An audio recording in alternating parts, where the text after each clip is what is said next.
Bien, pues la Cámara de Diputados, usted sabe, aprobó la interpelación a la ministra de Interior, Carolina Toá, presentada por Chile Vamos. Queremos hablar de este tema y nos acompaña el diputado y presidente de Convergencia Social, Diego Ibáñez, a quien saludamos a esta hora de la tarde. Diputado, ¿cómo está? Buenas tardes, bienvenido.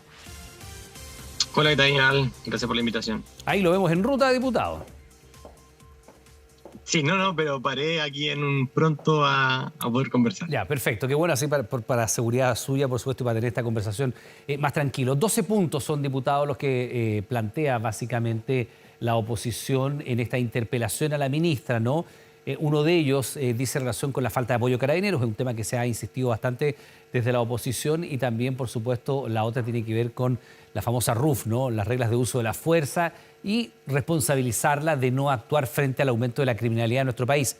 Primero, ¿qué importancia le ve usted a esta interpelación y cómo afecta a la figura de la ministra Toá y del gobierno del presidente Boric? Mire, yo creo que los diputados tienen herramientas de fiscalización, de interpelación, porque son un poder del Estado que debe controlar al Poder Ejecutivo bajo una república. Eso siempre es bienvenido. Yo creo que esto es una oportunidad para que la ministra demuestre con datos que no son de ella, sino que son de los propios carabineros, de la propia Policía de Investigaciones, del Ministerio Público, que se ha ido avanzando. Es un problema que es muy complejo. Sabemos que esto no se incuba de un día para otro, se arrastra de hace muchos años de inacción del Estado para el avance del narcotráfico, y en ello creo que es una oportunidad para demostrar que este gobierno, como lo dijo el general director de Carabineros, ha hecho un gran aporte, yo diría que histórico en materia presupuestaria, pero también en materia de equipamiento, en materia de renovación de flota de vehículos. Creo que es un buen momento para representar frente a esta falta de colaboración de la derecha, que más bien a mi juicio es como un punto de campaña. Hoy día, el último día antes de la elección, entonces como que lo presenten justo ahora, me parece que es más bien un acto de campaña, pero es un buen momento para que el gobierno despliegue también todo su comunicación en función de lo que se ha aprobado, lo que se ha legislado y lo que ha apoyado también en el combate al crimen organizado. Diputado, si bien Carolina Toá no es precisamente frente amplista, ¿no? Ella viene de la otra alma de este gobierno. Efectivamente, detrás de esta interpelación no hay pocos que ven una crítica al gobierno del presidente Boric y su política o su relato en materia de seguridad, que es muy distinto lo que escuchamos en campaña presidencial de lo que ha tenido que hacer estando ya en la moneda, porque los hechos se han ido imponiendo, ¿no? Un gobierno que en principio no le gustaba la ley de seguridad del Estado y que la termina aplicando. Que no le gustaban los estados de excepción, incluso querían derogar los estados de excepción, y que termina solicitándolo no una vez, sino que una y otra vez en la zona macro sur de nuestro país. Y así una serie de medidas. Es muy difícil imaginarse al gobierno del presidente Boric durante la campaña presidencial, de primera o segunda vuelta, como usted quiera, impulsando un paquete de medidas legislativas como las 31 que se están tramitando en el Congreso, o finalmente dándole el vamos a una votación como la ley Naín Retamal, a la cual también habían criticado muy duro. ¿No hay allí también una crítica detrás de esta interpelación a ese relato también? Yo creo que es muy importante que el diagnóstico sea bastante certero, porque jamás hemos dicho que hay que eliminar los estados de excepción, sino que hay que acotarlo en función de principios constitucionales de derechos humanos. Jamás no hemos tenido ningún tipo de ápice en convocar a la policía militar a los militares, en cuanto se respeten ciertos criterios, como fue el estado de excepción en el norte a propósito de la infraestructura crítica, que era un estado que no existía, que se legisla, que se acota en la zona sur respecto del tema de las rutas. Yo diría que es una oportunidad esto para debatir justamente y construir un diagnóstico común. Fíjate que a propósito de la baja de delitos rurales, no solamente dice relación con un estado de excepción militar en ruta, sino que también en una política de entrega de tierras mucho más pronta, mucho más rápida, que también disminuye la conflictividad histórica con comunidades mapuche, y así también la baja, por ejemplo, de un 54% de los ingresos ilegales de migrantes en el norte a propósito de la ley de infraestructura crítica. Yo creo que hay elementos que nos permiten dialogar con la derecha para justamente no hacer permanentes gallitos y ponernos todo a disposición de una política de seguridad que yo creo que tiene que ser de Estado, más que de algún gobierno de izquierda o de derecha. Tiene que ser de Estado en función de un contexto que es muy distinto, porque todos vimos, cuando uno ve las cifras comunales de delitos, por ejemplo, durante la pandemia, durante los 2 años donde Chile estuvo con estado de excepción a propósito de los contagios, bajaron mucho, pero luego se dispararon. También el ingreso de migrantes se disparó. Entonces, hay situaciones que son transnacionales que también se tienen que ir resolviendo en colaboración con las policías de otros países, particularmente los países fronterizos. En ello creo que hay que darnos la oportunidad de generar transversalidad con la derecha para que esto no se trate finalmente de, bueno, si me pasa algo yo te pego a ti, tú me pegas a mí, y al final el pueblo es el que termina pagando los costos cuando la política no se pone de acuerdo. Ya, una de las críticas que hace Chile Vamos, entre paréntesis, obtuvieron 55 votos a favor y 47 en contra para esta interpelación, es precisamente la falta de apoyo a la institución policial. Y probablemente muchos recordarán todavía el llamado de atención al general Yáñez cuando los interpela a ustedes, a los parlamentarios, ¿no? Y les dice basta ya y dótennos de las herramientas legales para que los carabineros salgan a la calle con mayores medidas de seguridad. Y además se da en un timing que es bien complejo porque se llama precisamente, y bien público se hace este llamado, al general director de Carabineros a La Moneda, y horas después fallece un carabinero que estaba en estado grave luego de haber sido atacado. Entonces, uno de los argumentos que uno ve, el primero que se esgrime de los dos, es la falta de apoyo a Carabineros. Nosotros estuvimos reunidos con el general director de Carabineros la semana pasada, junto a un grupo transversal de parlamentarios, desde ultraderecha hasta yo que estaba presente, que se me puede considerar de alguna u otra manera una persona muy de izquierda, y la verdad es que lo que nos comunica el general director es que ha habido bastante apoyo por parte del gobierno. Fíjese que aquí tengo algunos datos a propósito de aquello. Este gobierno, cuando ingresó, casi la mitad de la flota de vehículos policiales estaba dado de baja. El año pasado se renovaron cerca de 680 vehículos y hoy se han comprometido más de 1.000 vehículos para renovar. Se ha aumentado el presupuesto históricamente, se están renovando los implementos de protección por parte de las policías.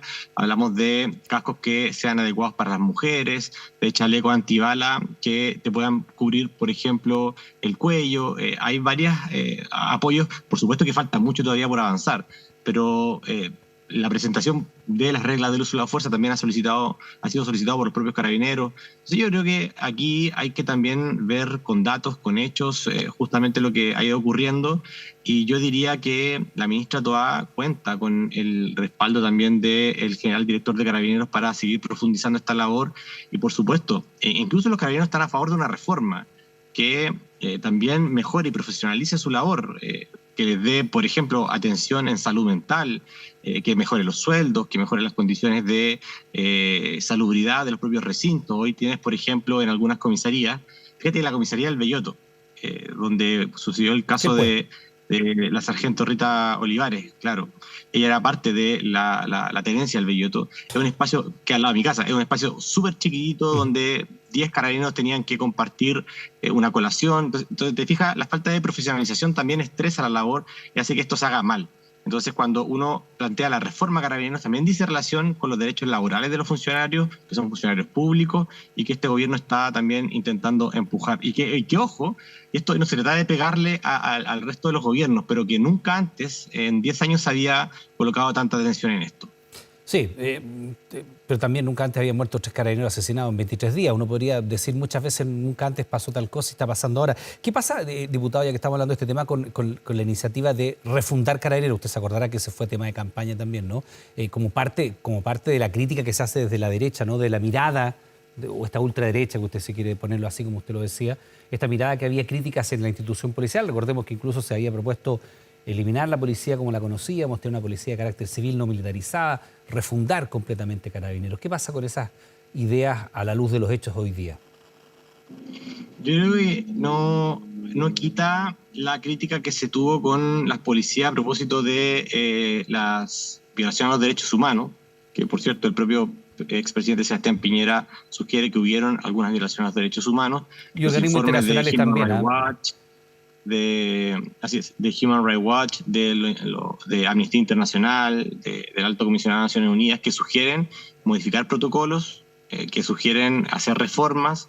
Ahora, la otra vez recuerdo conversando con Lucía Dammert, llegamos a la conclusión de que era importante hablar de reforma Carabineros, porque una refundación parece ser como que parte de una institución de cero, pero no puede partir de ser una institución que está a cargo también de la seguridad de todas y todos los ciudadanos. Por cierto, que requiere reformas profundas a propósito de lo que tú planteas de la policía comunitaria. Yo sigo estando, por ejemplo, a favor de un escalafón único, que no existan diferencias de clase al ingreso de la institución, y que se fortalezca la educación. Fíjate que hoy a Carabineros a los profesores que hacen clases, se les paga 4.000 pesos. 4.000 pesos la hora. Es una aberración. Fíjate que hablar también de una policía comunitaria que divida las labores, como por ejemplo se hace en España, en Barcelona o en algunas comunidades autónomas, que hay una policía que está especializada en la labor de construir tejido social también y de prevenir, y otra más enfocada a lo que dice relación con el combate con armas, digo, de alto calibre. Creo que todas esas cosas hay que discutirlas y en este marco, en esta situación, digamos, de alta criminalidad, de alza de delitos de alta connotación pública, creo que se puede caminar y mascar chicle al mismo tiempo. Y creo que de hecho es hasta responsable hacerlo, porque hay que profesionalizar para el nuevo tipo de delito que tiene un carácter transnacional y que requiere mayor transversalidad también dentro de la política. Diputado, ¿usted considera que es justo que se interpele a la ministra Carolina Toá, a ella en lo particular? Mira, o sea, te puedo decir que me parece muy injusto porque es lo que siento, y cualquier persona que está escuchando esto diría, pero ¿por qué eres del gobierno? Yo prefiero señalar que esto finalmente es una herramienta que tienen los parlamentarios para ocuparla, y estoy segurísimo que la ministra va a salir fortalecida de esto, porque el trabajo que se ha hecho, insisto, cuenta con el respaldo de los propios carabineros. Ya, pero pongo una cifra sobre la mesa que Chile Vamos ha entregado como parte de los argumentos para interpelar a la ministra, porque la interpelación no es un llamado para felicitar a una persona, es para a una autoridad pública decirle, bueno, ¿por qué usted ha hecho esto? ¿Por qué ha dejado de hacer esto otro? O la evaluación que se hace en función de áreas que son de interés público. Para allá va la interpelación. No es una acusación constitucional, para que la gente tampoco se confunda. Pero, por ejemplo, dentro del argumento que se señala, ella se le recrimina la ausencia en sesiones de la Comisión de Seguridad de la Cámara. Recordaremos también el incidente cuando ella se levanta junto al ministro de Justicia a propósito de indicaciones a la ley Naín Retamal, donde solo ha asistido al 3% de las sesiones celebradas. Recordemos que allí ella es también colegisladora y ha asistido solo al 3%, de acuerdo a lo que dice Chile Vamos, de las sesiones celebradas, según consta en la página web de la Cámara de Diputados. A ver, primero, para que asista un ministro o una ministra tiene que existir una citación previa con cierto plazo según el reglamento. Que asista la ministra no significa que esté ausente el ministerio, porque se cuentan con subsecretarios, como el subsecretario ¿Eso es una cifra mañosa en algún sentido cuando se entrega este argumento? Yo diría que es bastante mañoso, porque además uno podría decir que como hay 2 veces comisión a la semana, ella ha estado en permanente viaje a la macrozona sur, ella está en permanente viaje a la zona de Colchane, a Antofagasta, ha estado en Arica. Entonces me da la impresión de que si quieren tener una ministra que no esté en terreno justamente hablando con las policías, con la PDI, que es su trabajo y que por lo demás constitucionalmente está llamado a eso, yo creo que es un poco engañoso. Ahora, insisto, la ministra va a dar todos los argumentos y me da la impresión de que Chile Vamos en este acto, que más bien yo diría que es un acto de campaña, porque es el último día previo a las elecciones, me parece que es muy, muy evidente también lo que ellos están intentando maniobrar en este momento. Ahora, la interpelación va a ser... se supone que se va a realizar después de la elección del 7 de mayo. Claro, porque la elección que viene ahora es semana distrital. En la semana distrital no se trabaja, se hace pega territorial. De hecho, nosotros, a propósito de eso, nosotros hoy, que no quisieron votar el salario mínimo a 500.000 pesos, les dijimos, entonces sesionemos el lunes, martes, miércoles de la próxima semana, y nos dijeron, no, mejor no, y la cuestión. Entonces, yo creo que también hay hartas cosas que se mezclan, que la ciudadanía es importante transparentarla para que se forme su propio juicio de forma adecuada. Diputado, a ver, usted dice esto tiene un fin electoral. Usted me imagino que ha visto los distintos estudios de opinión que han sido publicados, además, donde se muestra que hay una, y lo saca un poco de la interpelación misma, ¿no?, que hay una distancia del proceso constituyente, este segundo proceso constituyente respecto a la ciudadanía, que es bastante evidente.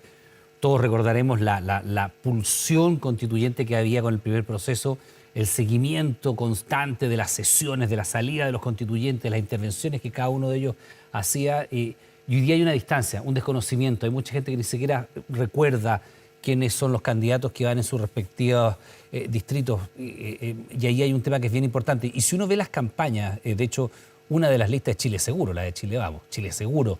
El tema de seguridad ha sido esgrimido como la principal bandera, y poco de aquello se resuelve en Constitución. ¿Qué le parece a usted eso? No, que a propósito de eso me acordé que hoy el lienzo que desplegaron para la acusación la interpelación de la ministra Toá, el lienzo tenía el logo de la lista de campaña, entonces como muy evidente. Pero mire, más allá de eso, yo creo que evidentemente hay una agota electoral. Yo creo que no se debe no reconocer. Y creo que hago un llamado, aprovecho este espacio que tú me das para decirle a la gente que se involucre, que vote, que incluso que no vote nulo, porque hoy día están muchos llamando a votar nulo. Yo creo que esta es la oportunidad de construir en definitiva una nueva constitución que sigue siendo necesaria para construir derechos sociales. Hoy no podemos dejar que, a mi juicio, que los dueños de la AFP, los que han privatizado el agua, instalen a sus candidatos y que la constitución sea peor que la de Pinochet. Yo creo que es la oportunidad para involucrarse, informarse.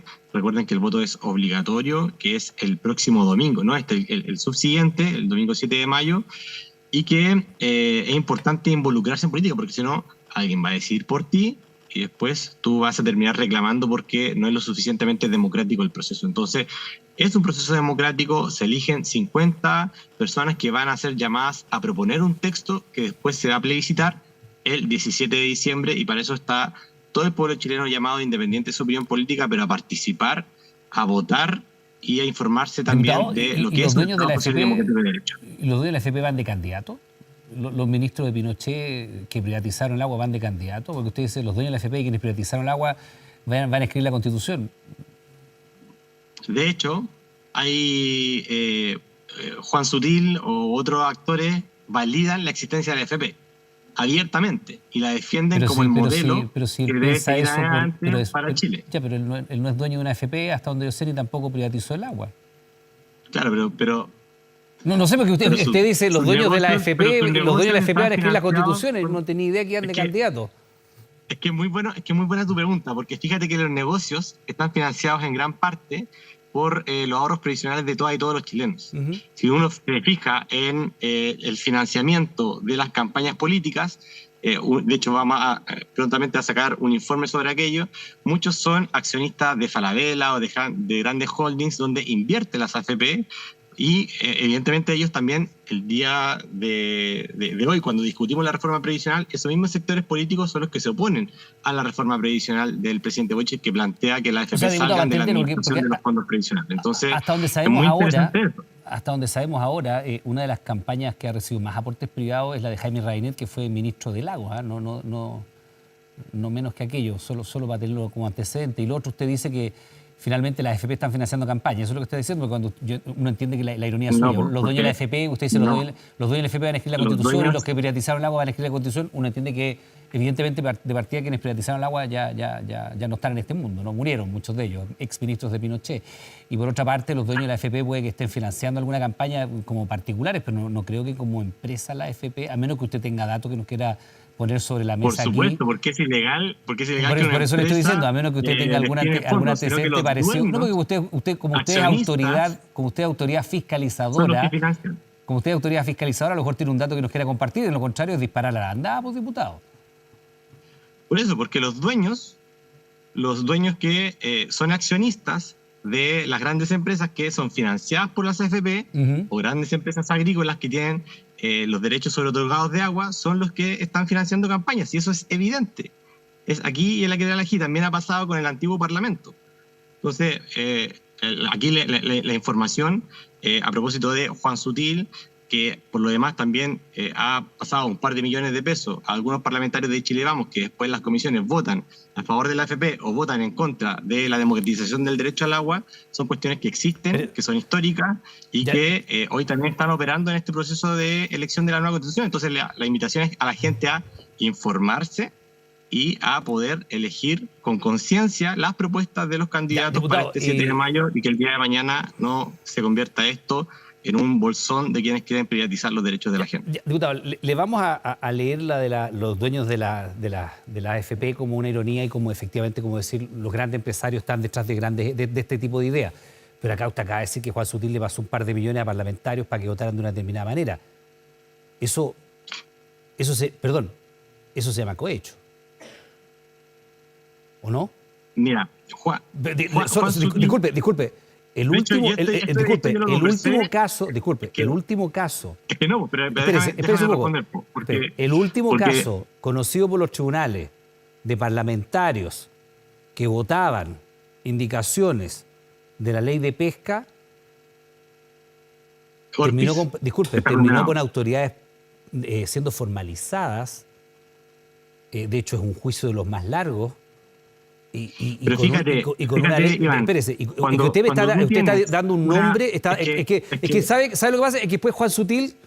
por eso, Que por Juan eso. Sutil o está viendo, Sí, o está sí. viendo esta entrevista o alguien le va a decir. Usted está diciendo que Juan Sutil dijo, le pasó un par de millones o algunos millones, no me acuerdo qué dijo, no sé si. Pero si está en el CERVEL, Iván, tú te metes ¿A a qué la página del parlamentario le CERVEL, pasó millones Juan Sutil para que es que usted tú dice, te le metes a pasó la para página- que votara de una determinada manera? ¿A qué parlamentario? porque Sí, pues sí, tú cómo no, te pues metes sí, a la pues si usted página lo del dijo como CERVEL, diputado. tú ves... A ver, es que no, déjame explicarte. Tú te metes a la página del CERVEL, tú ves aporte de los candidatos y tú ves cuánto 1 millón, 2 millones, 3 millones u 8 millones le pasa un empresario a un candidato.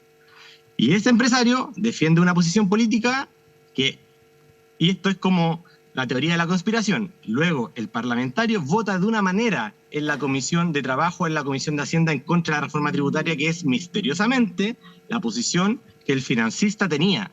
Es evidente que tú no le vas a pasar plata a quien esté en contra de tus ideas, porque tú no vas a financiar a tu adversario. Yo no sé si es que eso existe en algún lado. Y eso está disculpe, www.cervel.cl. hay empresas como Sokimich, que era bien transversal, ¿ah? Era bien crossover en ese sentido. Tiene desde, no sé, ex ministros de Piñera hasta ex candidatos presidenciales de izquierda. Usted acaba de decir una cosa que es distinta que hacer aporte de campaña de diputado, por eso, por el rigor. No, pues sí, eso te dije. Usted dice, pero por el rigor, podemos buscar la frase, devolverla y ponerla al aire. Usted dijo, Juan Sutil le pasó un par de millones a parlamentarios para que votaran de una determinada manera. ¿A qué parlamentarios?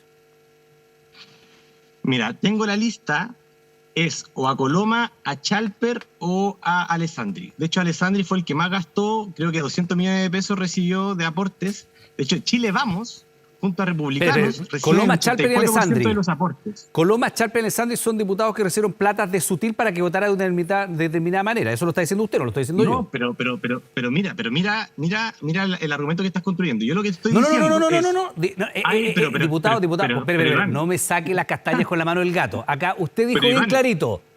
Juan Sutil le dijo, Juan Sutil le pasó un par de millones a diputados para que votaran de una determinada manera y yo le pregunto, ¿a qué diputados? Iván, eso es lo que estás instalando tú. Yo te estoy diciendo que Juan Sutil y otros empresarios destinaron dinero a financiar campañas políticas legalmente por la vía del CERVEL. La ley electoral, pues, diputado, eso no tiene ninguna anomalía. Tú te metes al CERVEL.cl no, pues eso no tiene ninguna anomalía, pues son aportes públicos además. Claro, pues, y esa es mi crítica. Pues. No, pero que usted dijo otra cosa, diputado. Si quiere retroceder en su frase, diputado, si usted quiere retroceder en su frase, no hay ningún problema. Diputado, espérese, para que no entendamos, porque es que si usted quiere retroceder en su frase no hay problema. Pero ¿en qué momento te he dicho yo que eso es un delito? ¿Te he dicho en algún momento que es un delito? Yo no he hablado de delito. No, tú me estás diciendo usted dice, diputado, su frase fue, por favor, en dirección ayúdeme, porque no quiero cometer error en la cita. Su frase fue, Juan Sutil ¿qué? Le pasó un par de millones a diputados para que votaran de una determinada manera. Eso es distinto de Juan Sutil hizo aportes de campaña, porque hacer aporte de campaña lo puedo hacer yo.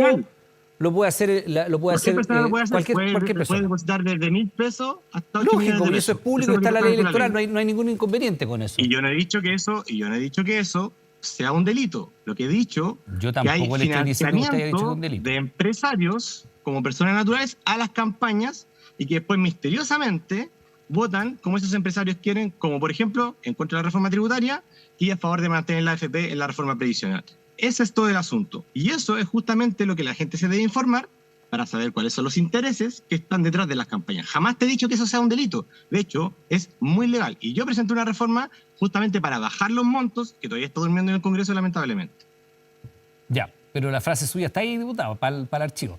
Está dicha. Después si usted la quiere matizar ya es otra cosa. Oiga, antes que se nos vaya el tiempo, diputado, y dando las gracias porque se detuvo un rato en la carretera para hablar con nosotros. Antes de tema, de hecho, podríamos hacer una entrevista solo sobre aportes de campañas políticas. Cuando quiera, no hay ningún problema. Felices y le recordamos la frase porque, oiga, le garantizo que esto va a traer alguna repercusión. Pero espérese, ojalá, para que la va a tener. Tenemos a Juan Sutil al teléfono. No, eso no es verdad. Oiga, pero escúcheme. A la luz de lo que ha sido el tema de seguridad, a la luz de las campañas, a la luz de cómo está el gobierno en la encuesta, que bien no está, ¿no? Seamos honestos, ¿no? No está bien en la encuesta del gobierno. El tema de seguridad es la principal preocupación ciudadana. ¿Qué resultado dejaría conforme al oficialismo en la campaña en la elección de constituyente? Mira, yo era de los que le encantaría que el oficialismo hubiese ido en una lista única. Ahora, yo creo que evidentemente cuando el quórum es de 3/5 para aprobar o no una norma, yo espero que ningún sector se lleve la pelota para la casa. Por tanto, esos quórums establecen más o menos un equilibrio para que la Constitución contemple una visión transversal respecto a los derechos sociales y fundamentalmente del Estado social y democrático de derecho. Yo creo que ese es un objetivo. Bien, pues diputado, le damos las gracias, estamos en contacto, que llegue bien a su destino y cuando quiera hablamos de aporte de campaña. Que esté muy bien. Espero esa invitación, con ansias, con muchas ansias. Que tenga buena tarde, diputado, muchas gracias. Igual que esté bien, chao.